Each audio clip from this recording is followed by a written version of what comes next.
మరి అంత డబ్బు మా దగ్గర తీసుకొని వారికి చెప్పే పరిస్థితి వస్తే నువ్వు ఇవ్వలేకున్నావా? నువ్వు ఇవ్వలేకున్నావా? నువ్వు ఇస్తే తీసుకోరా, నీ డబ్బుకు మా డబ్బుకు తేడా ఉంటుందా? లేదా నువ్వు ఇచ్చే పదవికి మేము ఇచ్చే పదవికి తేడా ఉంటుందా? తండ్రి చావుకి డబ్బుల కోసమో లేకపోతే ఇంకో దానికోసం అనుకుందామా? ఆ మనిషి దిగదారి ఆ మనిషి అంత దిగదారి మాట్లాడుతుంది కాబట్టి మేము అడుగుతున్నాం. ఈరోజు నీ చెల్లెళ్ళు వచ్చి నీకు ఓటేద్దు అని చెబుతున్నారు. మేము ఎంత డబ్బులు ఇస్తా మాట చెబుతున్నారు. నువ్వు అంతకంటే ఎక్కువ ఇవ్వలేదా? ఈరోజు నువ్వు కొనని వ్యవస్థ ఏముంది దేశంలో? నువ్వు మేనేజ్ చేయింది ఎవరిని? ఇంతమందిని మేనేజ్ చేసిన వాళ్ళని, నీ చిన్నాన్న కూతుర్ని, నీ సొంత చెల్లెని మేనేజ్ చేయలేవా? నువ్వు డబ్బులు ఇవ్వలేవా? ఇస్తే నోరు మూసుకొని కూతురా? నిజంగా డబ్బులకు లొంగే వాళ్ళైతే అరే నీకు వ్యతిరేకంగా మాట్లాడిన ప్రతి ఒక్కళ్ళు ప్యాకేజ్ తీసుకుంటారా? అది సొంత చెల్లెలైనా ఇంకోటైనా సరే. ఎవరిని నువ్వు వదిలిపెడుతున్నావు? ఈరోజు వాళ్ళ మీద సోషల్ మీడియాలో నీచంగా మాట్లాడుతున్నావు. ఇది ఏం పాపుకుందా? నేను ఆ పదాలు కూడా చెప్పదలుచుకోలేదు. ఈరోజు ఆయన రాజశేఖర రెడ్డి గారు ఆయన చిన్న కాంట్రాక్ట్ చేసుకుంటున్నారు. నెత్తురు ప్రవహించే మనిషి ఎవడైనా సరే చెల్లి నా మాట అంటే ఇంకది అక్కడ గొడ్డలు పనిచేస్తాయో కత్తులు పనిచేస్తాయో నాకు తెలియదు, కానీ అయినా సైలెంట్ ఉంటే దాన్ని ఏమనాలో మరి నెత్తురు లేదనాలేమో నాకు తెలియదు. 5 సంవత్సరాల పాటు నువ్వు అధికారంలో ఉండి ఈరోజు ఒక అనామకుడు మాదిరి ఒక సామాన్య వ్యక్తిగా ఈరోజు దేవుడికి తెలుసు, చనిపోయిన వ్యక్తికి తెలుసు అంటే నువ్వు ఎందుకు ఈరోజు మొత్తం రాష్ట్రం మొత్తం నీ మీదనే కదా నిందలేస్తుంది? నువ్వు ఎందుకు మరి ఇన్వెస్టిగేషన్ చేసి ఆ నిందితులు నీ చిన్నాన్న చంపి నిందితులు అనుకోవద్దు, కాసేపు పక్కన పెట్టు. ఒక పౌరుని చంపారు, జరిగింది,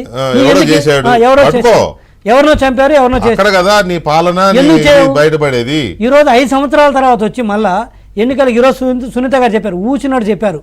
ఆ రోజు మా తండ్రి చావును వాడుకున్నావు, ఈ రోజు మళ్ళీ నా తండ్రి చావును వాడుకు. అంతే. ఎంత దిగజారిన వెంకటేశ్వర చంపి ఆ రోజు వాడుకొని మళ్ళీ వాళ్ళ పిల్లల్ని రోడ్డున పడేసి మళ్ళీ అదే చావును వాడుకొని మళ్ళీ ఓట్లు లబ్ధి పొందాలంటుండు.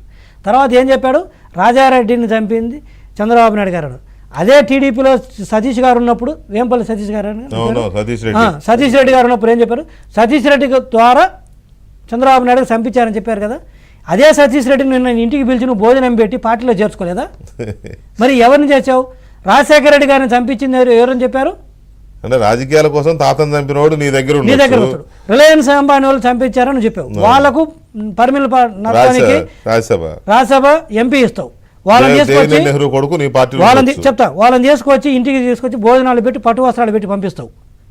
అదేవిధంగా దేవినేని నెహ్రూ కొడుకుని తెచ్చి ఇంట్లో పెట్టుకుంటావు, నీ పార్టీలో పెట్టుకుంటావు. మళ్ళీ ఇంకొక స్లోగన్ ఇస్తావు. నీకు ఎవరిని పెట్టుకోలేదు. నిన్ను అత్యంత నీచంగా తిట్టిండ్రు. నీ కన్న తల్లిని అత్యంత నీచంగా తిట్టిన బొత్స సత్యనారాయణ నువ్వు నీ పార్టీలో పెట్టుకుంటావు. ఏ విజయ కూర్చో.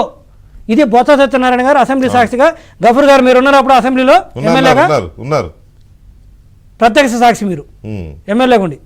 అటువంటి వ్యక్తిని నీ పార్టీలో పెట్టుకొని నీ తాతను చంపిన వ్యక్తికి నువ్వు ఇంట్లో పిలిచి భోజనం పెడతావు. నీ తండ్రిని చంపినారన్న అనుమానంలో ఉన్న రిలయన్స్ అంబానీకి ముఖేష్ గారికి తీసుకొచ్చి పట్టు వస్త్రాలు పెట్టి భోజనం పెట్టి వాళ్ళు చెప్పిన వ్యక్తికి రాజ్యసభ సీట్ ఇస్తావు. నువ్వు ఇంత దిగజారి దేనికోసం వెంకటకృష్ణ గారు? పదవి కోసం. ఎంత పదవి? పదవి కోసం. పెదవి ఎట్లయినా మాట్లాడుద్ది. పెదవి అనేది ఎలాగైనా తిరుగుతుంది పదవుల కోసం. రైట్. ఒకసారి మనకి భారతీయ జనతా పార్టీ సీనియర్ నాయకులు, మాజీ మంత్రి, ప్రస్తుతం జమ్మలమడుగు బీజేపీ అభ్యర్థిగా ఉన్న ఆదినారాయణ రెడ్డి గారు మనతో లైన్లో ఉన్నారు. వారితో మాట్లాడదాం. వారు ఈ కేసులో విక్టిమ్ కూడా. ఈ కేసులో ఫస్ట్ అనుమానితులు లేదా నిందితుల జాబితాలో చేర్చిన దాంట్లో తెలుగుదేశం నుంచి బీటెక్ రవి, అఫ్కోర్స్ అప్పుడే టీడీపీ నుంచి బీజేపీలోకి వెళ్ళి ఆదినారాయణ రెడ్డి గారు, వీళ్ళిద్దరు పేర్లు కూడా ఉన్నాయి. ఆదినారాయణ రెడ్డి గారు విక్టిమ్ ఈ కేసులో. ఒక రకంగా చెప్పాలి అంటే ఈయనని దోషిగా చూపించి చాలా బదనాం చేశారు.